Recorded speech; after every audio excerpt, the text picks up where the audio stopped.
everyone, my name is Francesca and I work for California State Parks in the Oceano Dunes District here on the beautiful central coast of California.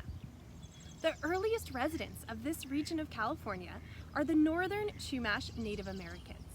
The northern Chumash have been here for more than 10,000 years, and the dunes continue to be an important part of their cultural heritage.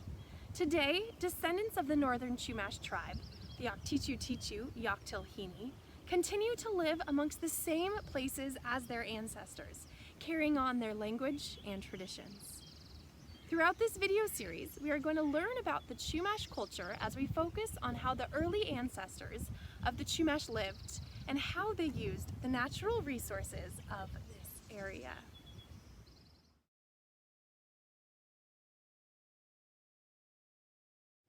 Today, we are going to focus on perhaps one of the most well-known traditions of the northern Chumash, their basket weaving techniques. Chumash basketry is well known for its artistic beauty and the complexity of the materials used. Basketry was a form of art, but of course the baskets also served a practical purpose. These woven vessels were used to store and transport food and water. So what types of natural materials did the Chumash use to build these baskets? Well, the answer is right here behind me. So let's take a walk around the Oceano Lagoon to find out.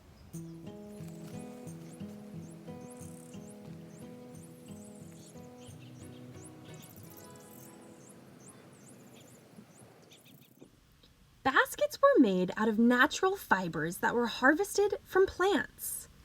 People that made baskets, known as weavers, were experts at understanding the native plants. They would tend to them on a yearly basis. Some of the plants included willow, grasses, yucca, and the juncus plant. Here we are at a large juncus plant. Can you see the long reeds sticking out of the base of this plant? Notice the pointed edges.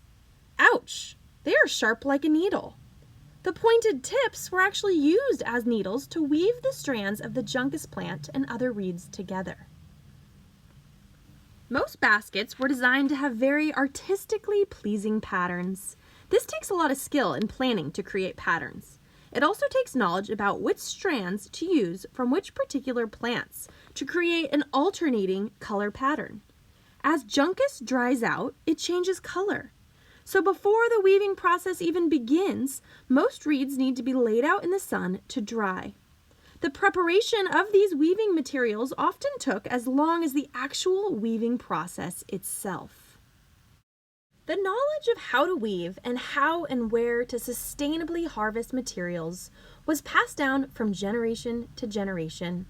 This means that parents taught their children that it is best not to chop down the entire plant all at once, because you need to make sure these important plants can keep growing year after year so that you can keep harvesting the reeds to make more baskets in the future. Chumash basketry is not just something from the past, it is a living art, and these traditions are being carried on by Chumash people today. Thank you for joining me here at Pismo State Beach to learn about the northern Chumash basket weaving.